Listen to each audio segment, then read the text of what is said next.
Dito sa Papa Dudut Stories, ikaw ay hindi nag-iisa.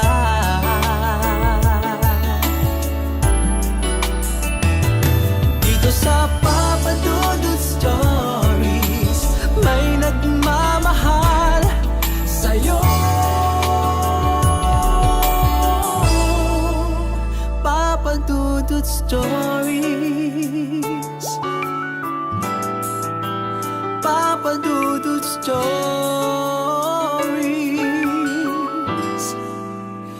Papa Dudut Stories.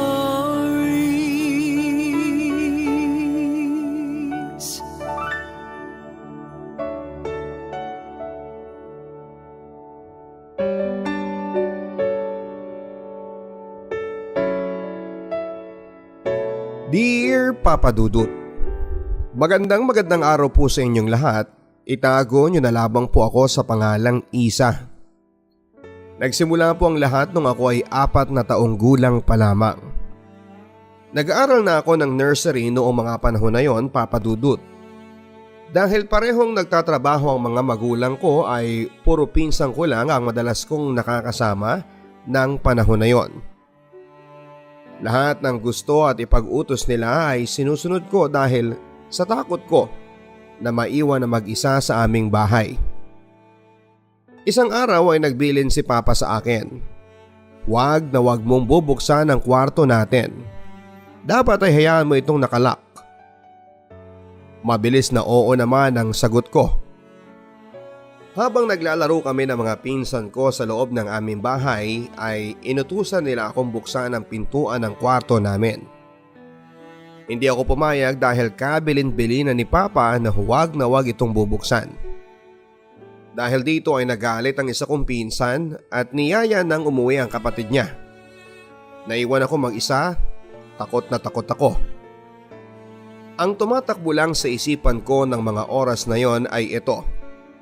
Kung yung mga pinsan ko, iniwan ako dahil lang sa hindi ko nasunod ang gusto nila, paano pa kaya ang ibang tao? Nang magkaayos kami ng mga pinsan ko ay palagi ko na lang silang sinusunod sa takot na iwan ulit nila ako.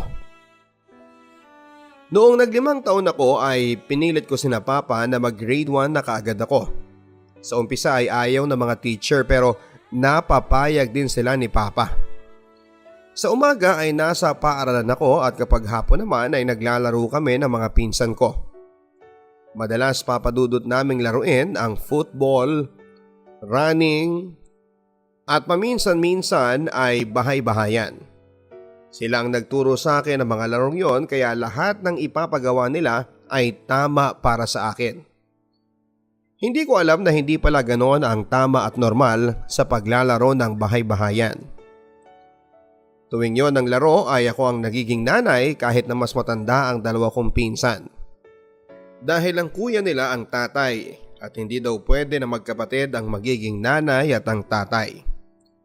Pumayag ako dahil sa paliwanag nilang yon, Papa Dudut. Tuwing sasabihin ni Kuya Mart na kunwari ay buntis ako, ay pinapahiga niya ako. Kinukumutan ang buong katawan ko mula ulo hanggang sa paa at pinapatungan niya ako. Idinitikit niya ang kanyang harap sa aking harapan dahil ganon daw talaga yon. Okay lang sa akin dahil hindi ko naman alam na ganon ang tunay na ginagawa ng totoong mag-asawa. Ang kaibahan lang ay nakadamit kaming pareho. Pero kahit nakadamit kami ay ramdam ko ang kanyang ibaba. Nagpatuloy ang ganon sa tuwing yon ang laro namin hanggang sa mag-7 taon na ako.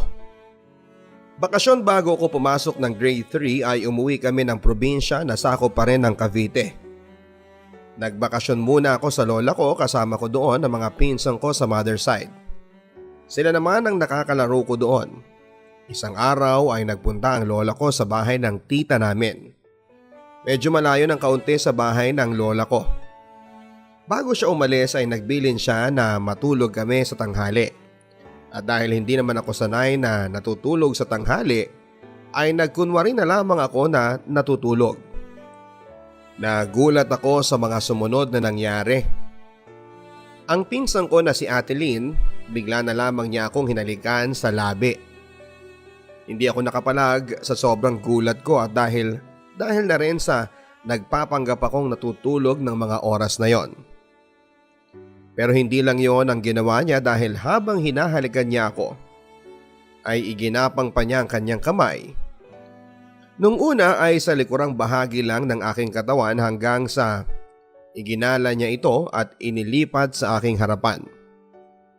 Hindi ako makagalaw. Mabuti na lamang at biglang dumating ang lola ko. Kumatok siya ng kumatok dahil nilak ng pinsan ko ang pintuan. Hindi siya pinagbuksan ng pinsan ko dahil inaayos pa niya ang aking pagkakahiga at ang kanyang sarili. Galit na galit ang lola ko nang nabuksan ng pinsan ko ang pintuan ng bahay. Dali-dali niya itong pinalo at pati ako ay nadamay dahil nagtutulog-tulugan lang daw ako. Napalo na niya ako bago sinabi ng pinsan ko na totoong tulog ako. Itinuloy ko na lamang ang pagtutulog-tulugan ko dahil natatakot akong magsumbong. Dahil kapag nagsumbong ako ay baka mawalan ako ng kalaro dahil siguradong magagalit ang pinsan ko sa akin. Hindi yon ang huling beses na ginawa niya yon dahil naulit pa yon ang naulit. Tuwing gabi dahil magkatabi kami sa higaan ay paulit-ulit niya itong ginagawa. Hindi na rin ako nakapagsumbong kina Papa dahil ayoko masira siya sa amin. Itinago ko yon hanggang sa makabalik kami sa amin. Noong bumalik ako sa amin ay yung mga pinsan ko ulit sa father's side naman ang nakasama ko. Naulit na naman ang ginawa ng pinsan ko sa tuwing nagbabahay-bahayan ng laro namin. Hanggang sa lumipat sila ng bahay na malayo na sa amin. Bahagya akong natuwa dahil matitigil na rin ang ginagawa ni Kuya Mart sa akin. Pero medyo nalungkot din ako dahil naiwan ako na mag-isa. Simula noon ay hindi na ako masyadong lumalabas pa ng bahay. Madalas ay nasa kwarto na lamang ako. At dahil din sa mga nangyari ay masasabi kong medyo nagbago ako. Hindi na ako nagsusuot ng duster at ang kinakatwiran ko kay mama ay maliit na sa akin ang mga duster ko. Medyo nagkikilos lalaki din ako. Boyish kumbaga. Hayaan na kung anong iisipin ng iba basta alam ko naman na babae talaga ako. Ginawa ko yon dahil lang nasa isipan ko lang ay pagkatapos ng mga nangyari ay kung yung mga pinsan ko nga ay ginawa sa akin ng ganon. Paano pa ang ibang tao? Mas maganda nang magkilos lalaki ako, Papa Dudut, at mapagkamalang tomboy kesa naman paulit-ulit na abusuhin. Makalipas ang higit 1 taon ay nagbalik ang mga pinsan ko sa katabing bahay namin. Sina Kuya Mart, mabuti na lamang at medyo malaki na rin sila kaya hindi na daw bagay ang larong bahay-bahayan. Kaya ang nilalaro na lang namin ay puro takbuhan sa ilalim ng sikat ng araw. Kahit na palagi akong pinapagalitan nila mama dahil mangingitim daw ako. Hindi naman sa pagmamayabang pero sobrang puti ko kasi noong mga panahon na yon. Wala akong pakialam kahit pagalitan nila ako kesa naman bumalik yung ginagawa sa akin ng pinsan ko. Mas gusto ko pang mangitim kesa mababoy ulit. Hanggang sa makagraduate ako ng elementarya. Hindi na ako masyadong nakakalaro dahil maghapon na ang pasok namin sa high school. Doon ay nakahanap ako ng mga bagong kaibigan. Yung iba ay kinakaibigan lang ako dahil kapag may hinihingi sila ay ibinibigay ko. Basta ba may maibibigay ako. Noong matapos ang first year ay hindi na ako nagbakasyon sa lola ko at tumulong na lamang sa pagtitinda sa palengke sa tiyahin ng papa ko.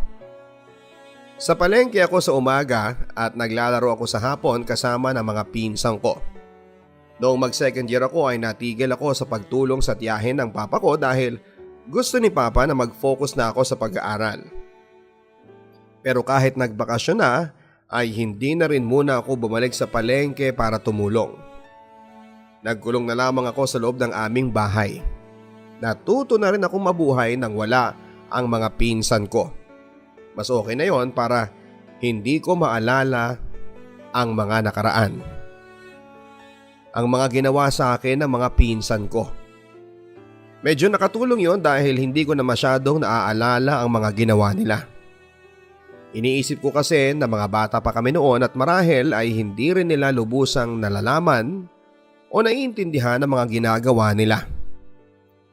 Mali ako dahil isang araw ay bigla akong pinagtripan ng isa kong pinsan, ang kapatid ni Kuya Mart, si Jay. Sinabi niya na isusumbong niya ako kina Papa dahil sa ginawa namin ng kuya niya noon. Mali ako dahil alam pala nila ang ginagawa nila at ako lamang ang hindi nakakaalam na masama yon. Masakit isipin na sarili kong mga pinsan ang gumawa sa akin ng ganon, na hanggang sa paglaki ko ay pinagsisisihan kong natakot ako mag-isa noong mga panahon na yon. At hindi ko man lamang sila naisumbong kina Mama at kay Papa. Noong nakatapos ako ng high school ay doon ako sa lugar ng lola ko nag-college. Malayo sa kabihasnan dahil bundok yung lugar na yon. Doon ay may mga nakilala pa akong ibang tao.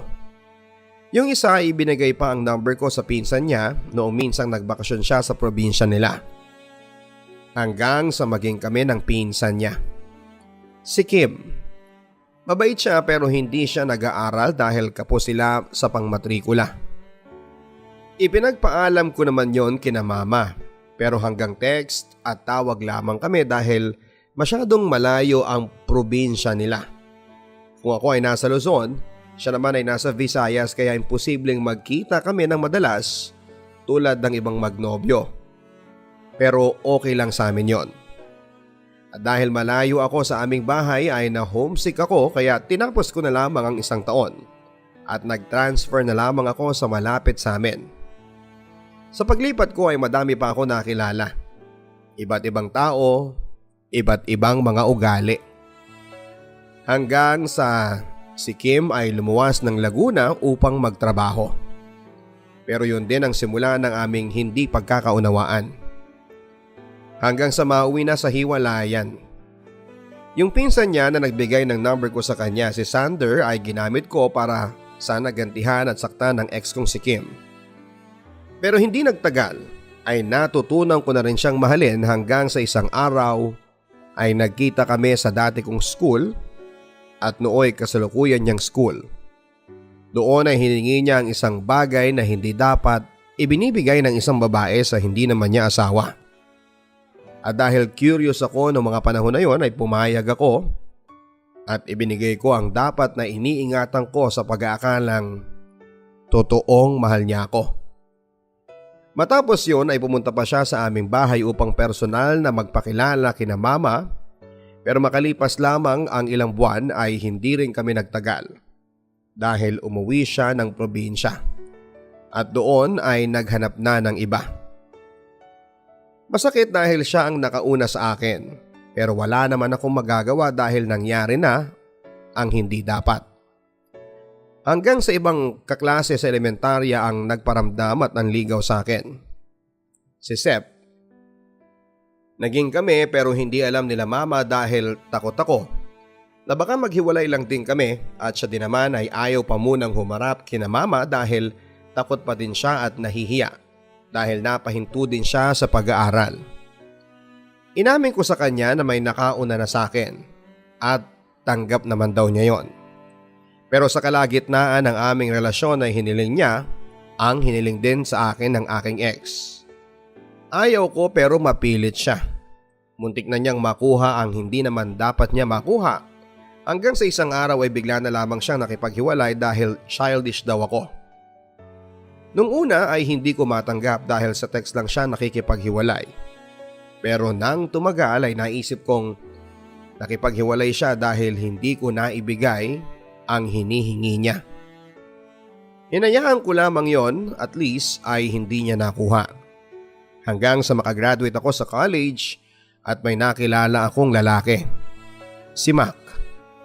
Una pa lamang ay tinamaan ako sa kanya. Hanggang sa maging kami ay alam din niya na naibigay ko na sa iba ang sa akin. Okay lang naman daw yun sa kanya. Masaya naman kami pero hindi din alam sa amin na may bago na akong boyfriend. Ayaw niya dahil nahihiya daw siya. Madalas kaming nagkikita sa bahay nila pero laging siya lang ang tao doon. Minsan ay andun ang kapatid niya pero aalis din, kaya kami lang ding dalawa ang madalas na naiiwan. Hindi alam sa bahay na sa kanila ako madalas galing kapag ginagabi ako ng uwi dahil ang alam nila ay overtime ako sa trabaho. Hanggang sa dumating ang araw na hiningi din niya ang hindi dapat. At dahil mahal na mahal ko siya, ay nagpaubaya naman ako sa kanya. Paulit-ulit naming ginagawa ang bagay na yon. May pagkakataon pang muntik na kaming mahuli dahil biglang dumating ang nanay niya. Nung araw na yun din ay pinakilala niya ako sa nanay niya. Hanggang sa magtagal ay laging sinasabi ng nanay niya na gusto niya akong maging manugang. Masarap sa pakiramdam dahil akala ko ay siya na. Hanggang sa nagkasakit siya, ayaw niyang magpaalaga. Minsan nagpunta ako para sana alagaan siya pero pinagtabuyan niya ako. Minura pa niya ako dahil ayaw kong umalis sa tabi niya pero napilitan na rin akong umuwi hanggang sa isang araw ay may natanggap akong text. Galing yon sa kanya. Wag na wag ka nang pupunta sa amin hanggat hindi ko sinasabi dahil nakakahawa ang sakit ko. Nabigla ako sa text na yon, Papa Dudut. At dali-dali ay tinext ko ang pinsan niya, si Ate Rhea. Tinanong ko kung totoong may sakit siyang nakakahawa at kung ano yon. Sumagot naman siya at sinabing may sakit daw siya sa atay, may hepa. Hepa A daw ang sabi niya.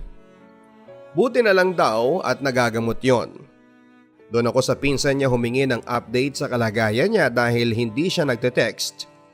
Hanggang sa isang araw ay nakipagkita ako sa pinsan niya para magbigay ng kaunting prutas para sa kanya.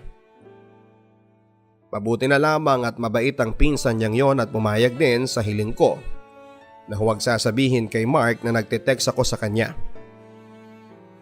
Hanggang sa isang araw ay sinabi ng pinsan niya na magaling na raw ito kaya pumunta ako sa kanila ng sumunod na araw.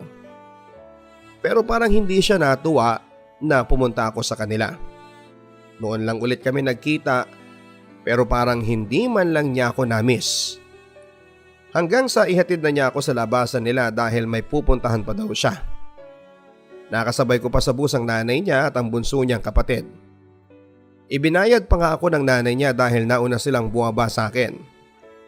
Hindi ko muna siya kinulit dahil baka lalo lang siyang mainis dahil sa pagpunta ko sa kanila kahit na hindi naman niya sinasabing pwede ko na siyang puntahan.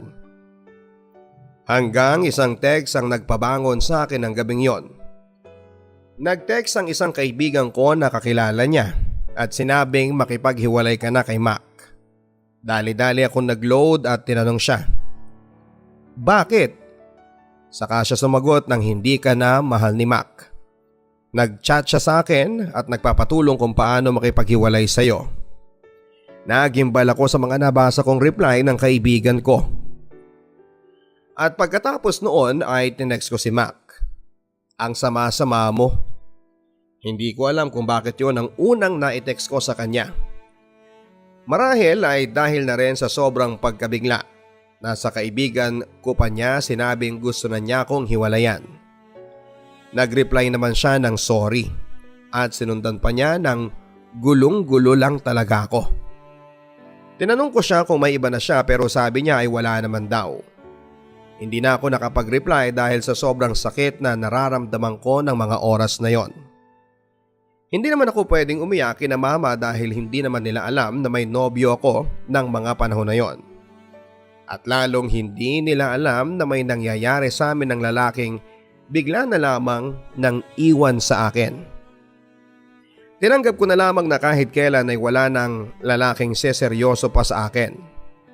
Ngayon ay magdadalawang taon na kaming hiwalay at hanggang ngayon ay hindi pa ako nagnonobyong muli. Marahil ay natakot ako dahil sa mga pinagdaanan ko. At dahil sa pakiramdam ko pa rin ay walang kahit na sinong matinong lalaki ang magugustuhan ng isang katulad ko. Sa ngayon po Papa Dudut ay nasa tamang edad na ako.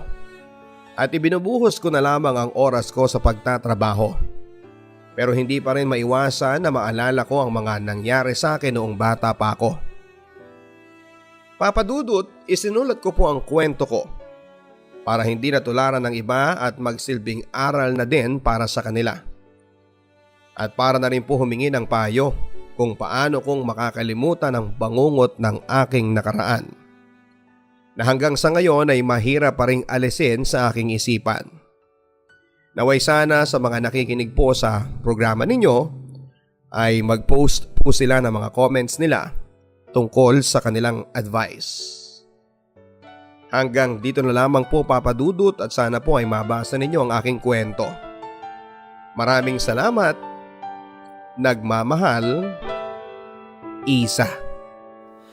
Ang buhay ay mahiwaga, laging may lungkot at saya.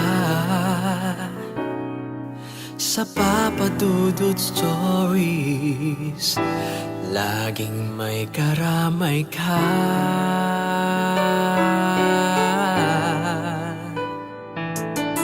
Mga problemang kaibigan,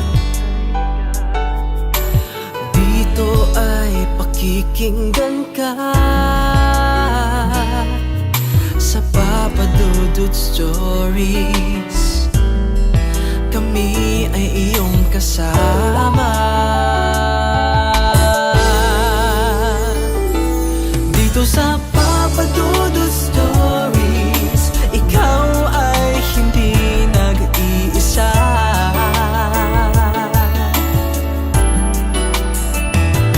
Dito sa Papadudot Stories, may nagmamahal sa'yo.